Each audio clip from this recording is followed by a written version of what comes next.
something about being alone in a cabin that makes you hear things you normally wouldn't. When you're with people, the little sounds of an old house, the creaks, the shifting walls, the occasional drip of water somewhere deep in the pipes, blend into the background, nothing more than part of the structure's natural rhythm. But when you're alone, those sounds feel different, louder, intentional. That's what I was thinking about the night it happened. My name is Sarah Thompson, and I was 17 the summer my parents left me alone at our family's lakeside cabin in Maine. It wasn't the first time I'd been left to my own devices there. My folks often drove into town for dinner, leaving me to enjoy the quiet, but something about that night felt off. From the moment they pulled away, the lake had always been beautiful, the kind of postcard-perfect setting people use for desktop wallpapers. During the day, the water shimmered under the sun, reflecting the towering pines that circled the shore. At night, though, it became something else. A black mirror stretching endlessly into the distance, hiding everything beneath its surface. I had planned on a lazy evening, maybe watching a movie or reading a book while curled up on the worn-out couch, but an hour in, I started to feel uneasy. The air inside the cabin was stifling, heavy, as if the walls themselves were closing in. I cracked open a window, hoping for relief, but all I got was the thick, pine-scented breeze and the eerie silence of the woods. That was when I first heard it. At first, it was so faint I thought I'd imagined it. A whisper, distant, almost like the wind playing tricks on my ears. But then it came again, soft, pleading, "Help me." I froze, my heart lodging itself in my throat. I muted the TV, straining to hear. The voice was coming from across the lake, carried over the water like a breath of air. It was distant, but distinct. A woman's voice, weak and desperate. I stood up, moving toward the window. The lake stretched out before me, dark and still, the moon casting a silvery glow over the surface. At first, I saw nothing, just the jagged outline of trees on the opposite shore. But then, as my eyes adjusted, I saw something standing there. A figure. She was barely visible at first, just a pale shape against the blackness of the trees. My pulse quickened as I tried to make sense of what I was seeing. The woman was motionless, standing right at the water's edge. "Help me!" This time, the voice was clearer, and a shiver ran down my spine. Something about the way the words carried across the lake felt wrong. Like they weren't coming from her at all, but from somewhere else entirely. I grabbed the flashlight from the kitchen drawer and stepped onto the porch, the wooden planks creaking beneath my feet. The air was thick with the scent of damp earth and pine needles. I clicked on the flashlight and aimed the beam across the lake. The woman stood perfectly still, her face obscured by the darkness. She didn't wave or move closer, just stood there, waiting. I should have called someone. I should have run back inside, locked the door, and pretended I hadn't heard anything. But instead, I took a step forward, my bare feet pressing into the cool grass. "Are you okay?" I called, my voice thin and uncertain. The woman didn't answer. Instead, she took a step closer to the water. And then I saw her face. A bolt of ice shot through my veins. Her skin was impossibly pale, almost glowing in the moonlight. Her eyes seemed to swallow the light from my flashlight. And her mouth. She was smiling, a wide, grotesque grin that stretched far too wide, splitting her face like a mask. I staggered backward, my breath coming in short gasps. "Help me." The voice came again, but this time, I knew for certain. Her lips hadn't moved. The words didn't belong to her. The realization hit me like a punch to the gut. Something was wrong, terribly, terribly wrong. The woman, or whatever she was, took another step forward, her bare feet dipping into the lake. And then, slowly, deliberately, she began to walk across the water. Panic seized my chest. My fingers tightened around the flashlight as I stumbled back onto the porch, slamming the door shut behind me. My hands fumbled for the lock, twisting it until I heard the reassuring click. I pressed my back against the door, my ears straining. The whispering had stopped. Silence. I swallowed hard, forcing myself to breathe. Maybe I had imagined it. Maybe it was just the dark playing tricks on my mind. But then I heard the sound of wet footsteps. Soft, squishing, closer. Something was walking through the grass outside. I clenched my eyes shut, every muscle in my body rigid. The footsteps stopped just outside the door. And then, tap, tap, tap. My breath hitched. The sound was so light, almost playful. Fingernails, maybe, or bones. I didn't move, didn't breathe. A full minute passed, then another.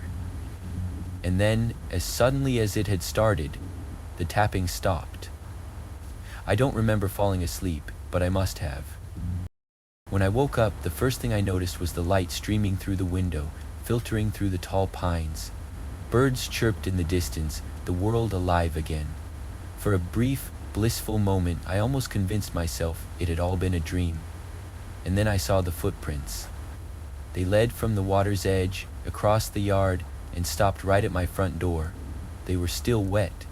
I never told my parents what happened. I didn't want them to think I was crazy, but I knew what I had seen, what I had heard, and I knew that whatever was out there, it hadn't gone away. It was still waiting, and the next time someone heard that whisper, they might not be as lucky as I was. After that night at the lake, I tried to convince myself that it was just my imagination, that fear had warped a shadow into something monstrous. But the wet footprints leading from the water to the door wouldn't leave my mind. That hollow grin haunted my dreams for weeks afterward. But I'm not the only one who knows what it's like to encounter something you can't explain. Take Ethan Rivera, for instance. He told me his story one rainy night, years later, when we met at a late nightmare diner in Savannah.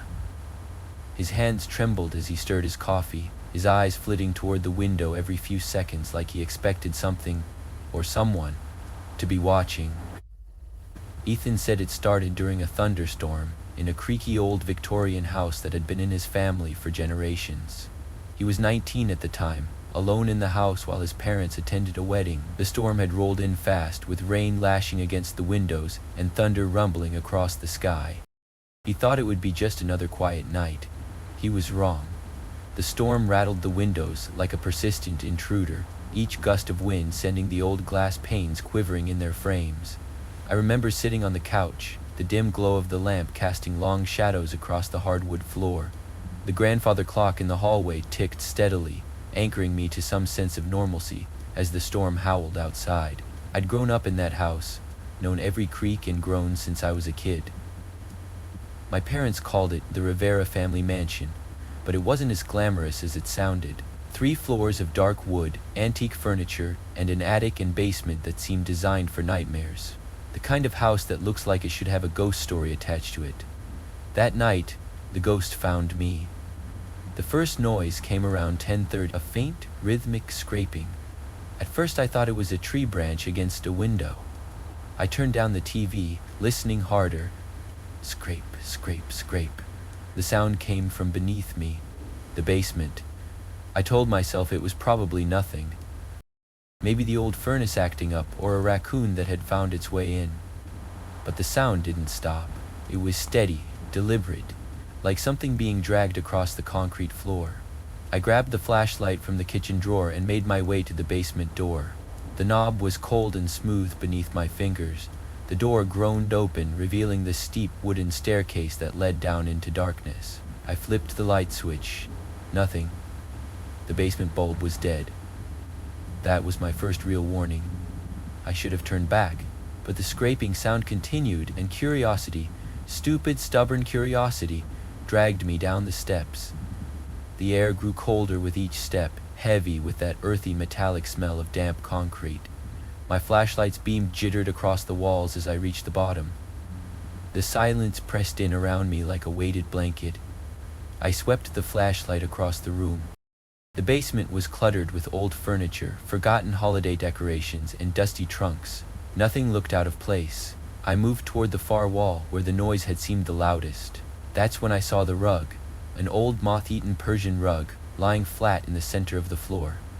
The basement had always been unfinished, just cold concrete, but this rug looked odd, too perfectly placed, and the edges were slightly curled, as if someone had moved it recently. The beam of my flashlight trembled as I bent down and grabbed a corner. The rug was heavier than I expected. I peeled it back.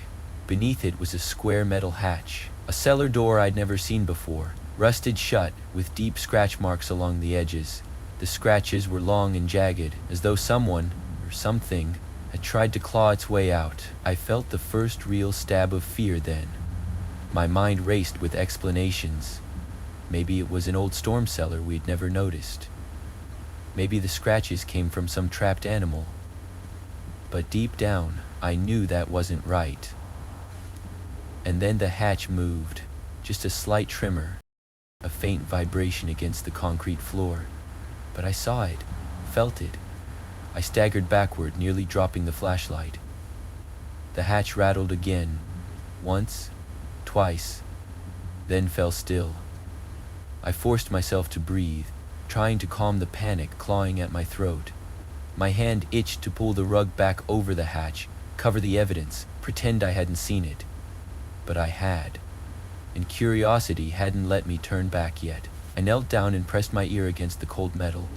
For a few seconds, there was nothing, just silence and my own ragged breathing. And then, faint and far below, scrape, scrape, scrape. The sound was slower now, closer. I shot to my feet and bolted up the stairs, slamming the basement door shut and locking it. My hands trembled as I backed away. I spent the next hour sitting on the couch, flashlight in hand, every nerve in my body screaming to stay alert. The storm outside continued, but the sound from the basement didn't return. Not that night. When my parents came home, I told them about the hatch. My dad looked confused. "We don't have a cellar," he said, but he agreed to check it out. The next morning, we went down together. The rug was still there, bunched in the middle of the floor. But when we peeled it back, the hatch was gone. Just smooth concrete. No scratches, no rusted metal. My dad laughed it off, said I must have been half asleep or imagining things. I wanted to believe him.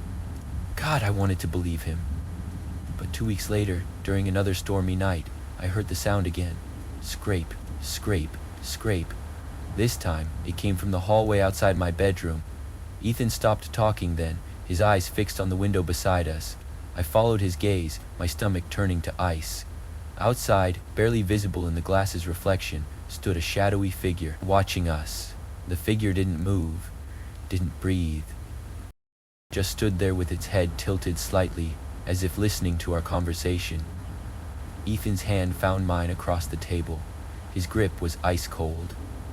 "It always finds me," he whispered. I blinked, and when I looked back, the figure was gone. The waitress came by a minute later and asked if we wanted refills. I opened my mouth to tell her what we'd seen, but the words stuck in my throat, because on the window, just beneath where the figure had stood, were 3 long, jagged scratch marks. Scrape, scrape, scrape. We never spoke again after that night. But sometimes, when I'm alone at home and the wind howls against the walls, I hear the sound too. And I wonder if it's finally my turn to find the hatch. Fear has a way of embedding itself in the quiet moments. After hearing Oliver's story, I found myself jumping at every sound, the creak of the floorboards, the whisper of wind against the window. It all felt sinister. I even taped a piece of paper over the peephole, convinced that if I looked out and saw a figure standing there, I might lose my mind entirely. That's when I stumbled across Jessica Meyer's story. Hers was different in some ways, but familiar in others. The smiling figure that haunted her was unlike anything I'd ever heard of, and yet, I recognized the fear in her eyes when she told me about it. Jessica lived on a quiet, isolated farm in Kansas, the kind of place where neighbors were a mile away, and the wind carried the sound of footsteps across empty fields. She was 16 the night the stranger came to visit. That night had started like any other. I was curled up on the living room couch, half watching an old black and white horror movie while scrolling through my phone. The wind outside howled across the fields, making the barn creak in protest. I'd lived here my whole life and was used to the sounds of the wind playing tricks on the old wooden structures. It was comforting in a way, like the house was talking to me. But that night the wind wasn't the only thing I heard. It started with a soft tapping against the window. At first I thought it was just a loose branch scraping the glass. I ignored it. But the tapping came again and again. Steady, rhythmic, tap, tap, tap. I set my phone down and turned toward the window. Our living room faced the back field, with a clear view of the barn about 50 yards away. The glass reflected the flickering TV, but beyond that I saw something. A figure, standing by the barn. The figure didn't move. It just stood there, partially illuminated by the pale glow of the security light. I couldn't make out the face, just the shape of a person. Tall, lean, with shoulders slightly hunched forward. I told myself it was probably Dad checking on the animals, even though I knew he was working the night shift. Still, I grabbed the flashlight from the kitchen counter and walked to the window. I flipped it on, aiming the beam toward the barn. The figure didn't react to the sudden light. I adjusted the beam, and that's when I saw it more clearly. A man. He stood completely still, his arms hanging limply at his sides. His clothes were simple, dark jeans and a gray hoodie with the hood pulled halfway over his forehead. The lower half of his face was visible. His mouth was stretched into a grin, a wide, grotesque smile that didn't reach his eyes. The grin didn't waver as he stared at the house. I wanted to believe he was some drifter passing through. Maybe he was just amused at seeing someone staring at him. But deep down, I knew better. Something about that smile was wrong. It looked forced, like his muscles were being pulled from the corners by invisible strings. I backed away from the window, grabbing my phone from the couch. My first instinct was to call my dad, but he wouldn't be able to do much from the factory, so I dialed 911, whispering my name and address to the dispatcher. There's a man standing by my barn, I said, voice shaking. He's just standing there, smiling. The dispatcher kept me on the line, asking questions I barely heard. I kept my eyes locked on the window. The man hadn't moved. An officer is on the way, the dispatcher assured me. Stay inside and keep the doors locked. I set the phone down without hanging up and hurried to the front door to double-check the lock. Then the back door, then the kitchen windows. When I returned to the living room, my heart stopped. The man was closer now. He stood halfway between the barn and the house, still facing the window. His grin hadn't changed. The flashlight lay on the windowsill where I'd left it. I grabbed it and aimed the beam toward him again. The light caught his face this time. His eyes were open wide, too wide, and his pupils didn't react to the brightness. He didn't even blink. That's when he raised his hand. I expected a wave, maybe a threatening gesture, but instead, he raised his hand to his mouth and mimicked holding a phone to his ear. My stomach dropped. He knew I'd called for help. I stumbled backward, nearly tripping over the coffee table. The figure's smile stretched wider. His hand left the imaginary phone and slowly pointed at the window. No, not at the window. At me. The tapping resumed. Tap, tap, tap. But this time, it wasn't coming from the barn window. It was coming from the glass sliding door behind me. I spun around, the flashlight shaking in my grip. He stood there, inches from the glass.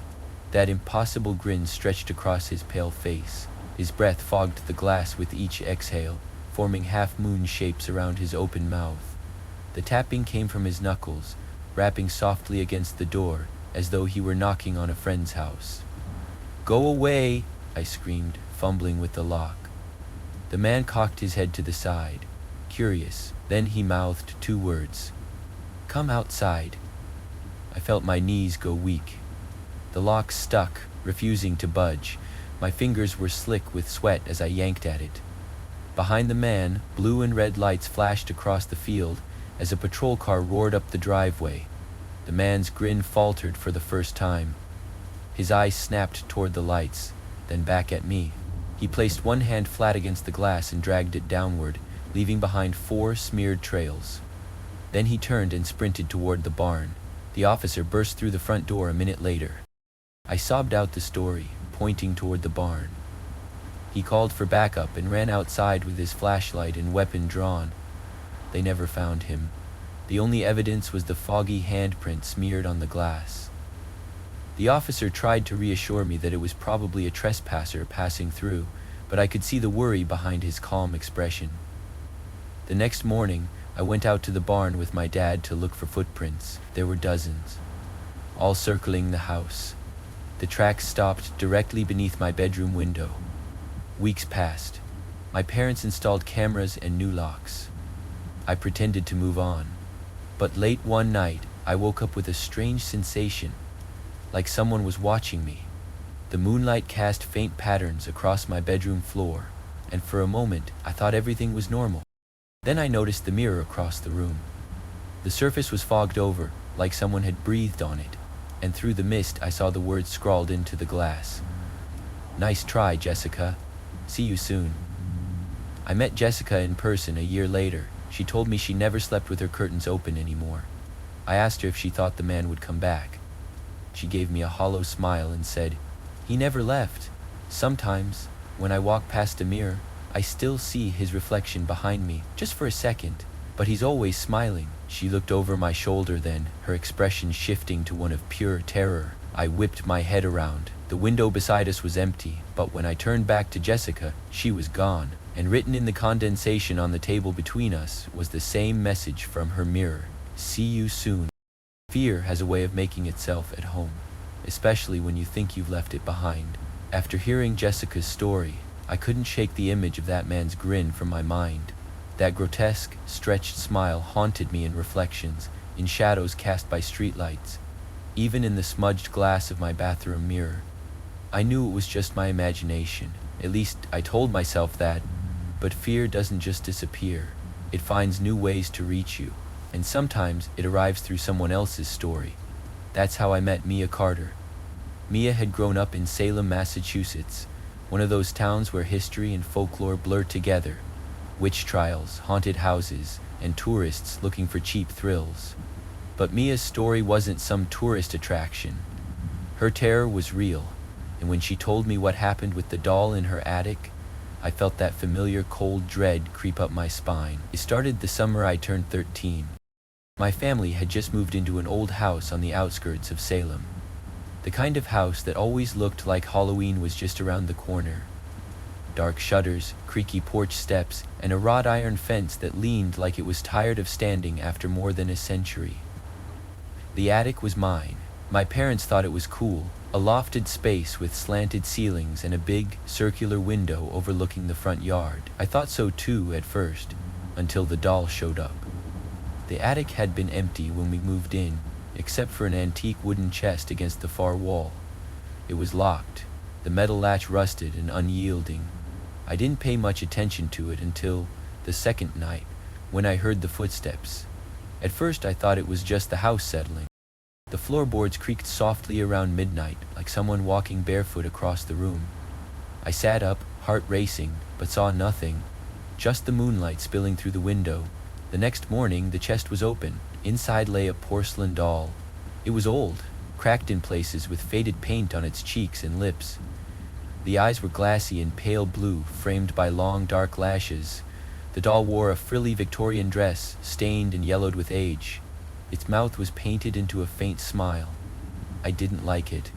Something about the doll felt wrong, like it was watching me. But my mom loved it. She thought it was a piece of history, some forgotten relic left behind by the previous owners. She set it on a shelf across from my bed. I hated that shelf. Every night I could feel those glass eyes staring at me. The footsteps started again a few nights later. Soft, slow, deliberate. I lay frozen in bed, straining to hear. The sound stopped near the shelf. The next morning, the doll was sitting on my desk. I asked my parents if either of them had moved it. They laughed and said no. "Maybe you did it in your sleep," Dad joked. I forced a smile and nodded, even though I knew I hadn't. That night, I locked the doll in the wooden chest and shoved the latch into place. I even dragged a heavy trunk on top of it for good measure. I fell asleep more easily than I had in days, relieved that I wouldn't wake up to those lifeless eyes. But at 3:12 a.m., I woke to the sound of soft tapping. Tap, tap, tap. The sound came from the foot of my bed. I sat up, my breath catching in my throat.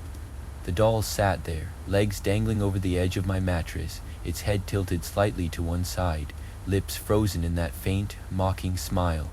The wooden chest was open again. The trunk had been shoved aside. I screamed. My parents rushed upstairs, their faces pale with confusion when they saw the doll. My dad locked it back in the chest, this time wrapping it with heavy chains and padlocking it shut. He promised it wouldn't move again. I didn't sleep for days. But eventually, exhaustion won. I remember waking up one morning and realizing I'd actually slept through the night. The sun streamed through the attic window, and for the first time in weeks, I didn't feel that crushing dread. Until I noticed the footprints. Tiny, muddy footprints, tracked from the chest to my bed and back again. We called the police. They searched the house from top to bottom. No signs of forced entry, nothing unusual, except for the footprints. The officer asked me about the doll. My parents tried to laugh it off, but the officer didn't smile. He asked to see it. My dad unlocked the chest. The doll was gone. The officer's face darkened. He radioed for backup, whispering something about similar cases. When I asked what he meant, he just shook his head. The police stayed all night, but nothing happened. No sounds, no footprints, nothing. A week passed. 2. Life settled into a strained version of normal. Until the night I woke up and saw the doll again. It stood in the corner of my room, facing the wall. Its porcelain hands were raised slightly, like it had been reaching for something. I turned on the light, my heart racing. The doll didn't move. I gathered every ounce of courage I had and approached it. On the wall above the doll, written in what looked like muddy streaks, was a single word. Hello. I screamed. My parents came running again, and this time my dad didn't hesitate. He grabbed the doll, wrapped it in a garbage bag, and drove it to the town dump. We never spoke about it again. But the next morning the word hello was written on the attic window in the same muddy streaks. That was a year ago. My parents think the nightmare is over. They even renovated the attic, turned it into a bright, cheerful space. But I still hear the footsteps at night. Soft, deliberate. And last week, I found a porcelain handprint on my pillow. Mia looked at me across the cafe table as she finished her story. Her fingers trembled around her coffee cup. That doll, it wasn't just a toy, she whispered. It wanted something. Like what? I asked, dread pooling in my stomach. Mia's eyes met mine. Me, she said. I opened my mouth to respond, but the words died in my throat, because behind Mia, reflected in the window, stood a small figure in a frilly Victorian dress, smiling, and when I turned around it was gone. Fear is strange. It doesn't just fade when the sun rises or when you turn on the lights. It lingers, like smoke after a fire, curling into the corners of your mind when you least expect it.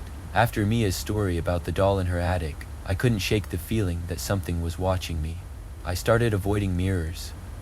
Not just the ones in my house, but reflective surfaces anywhere. Store windows, car mirrors, even my phone screen. Every time I glanced at my reflection, I half expected to see someone else staring back. And then I met Daniel Brooks. Daniel didn't just avoid mirrors, he feared them.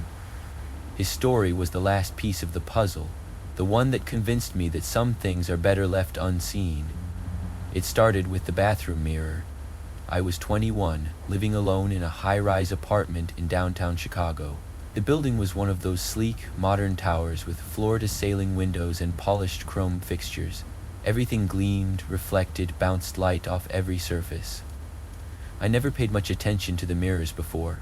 Why would I? They were just part of the decor.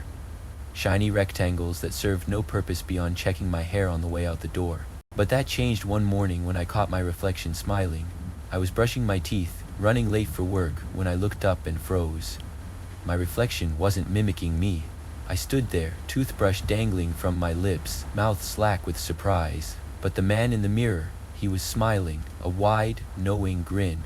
The shock hit me like a punch to the gut. I blinked, stepped back, rubbed my eyes, and looked again. The reflection was normal.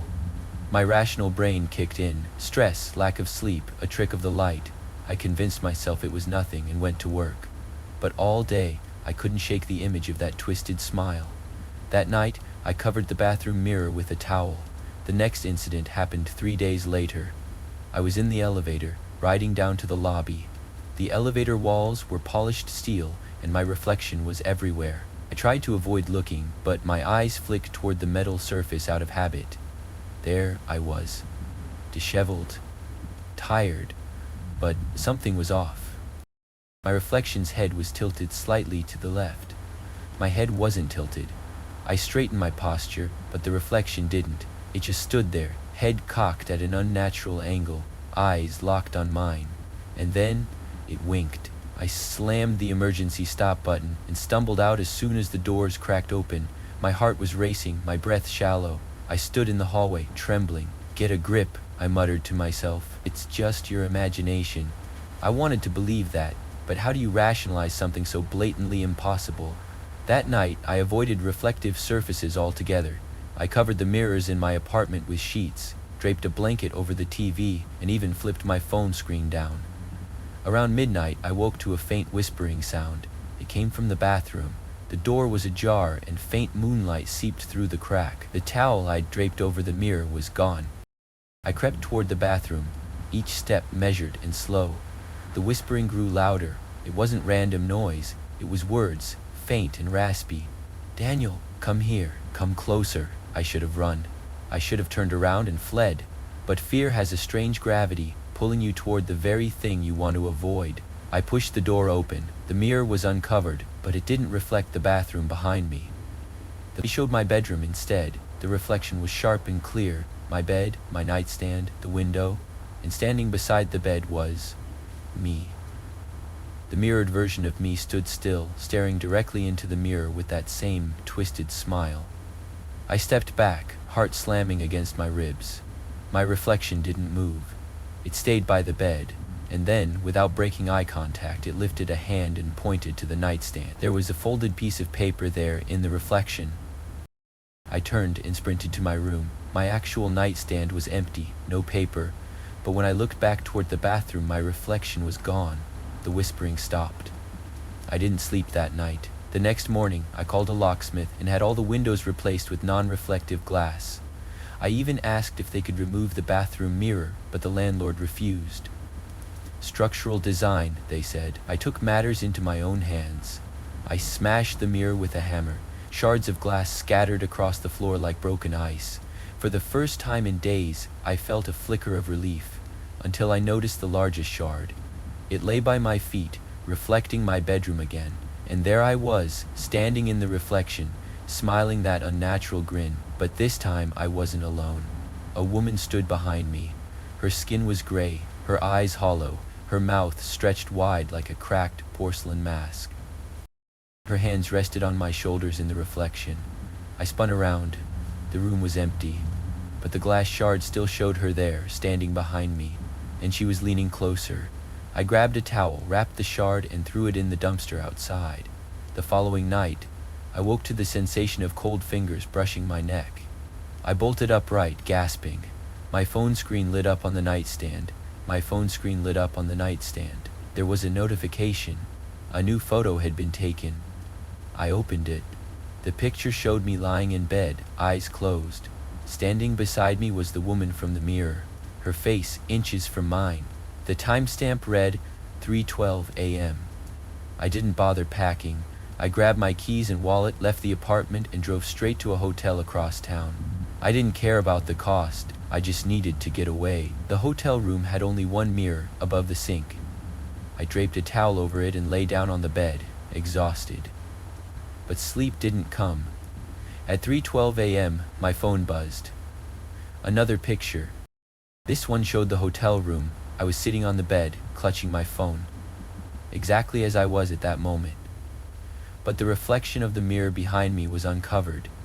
The woman was there again. Her hand rested on my shoulder, and this time she was whispering something into my ear. The caption beneath the photo said, "Almost there." Daniel's voice cracked as he finished his story. "That was 2 years ago," he said. "I haven't looked into a mirror since."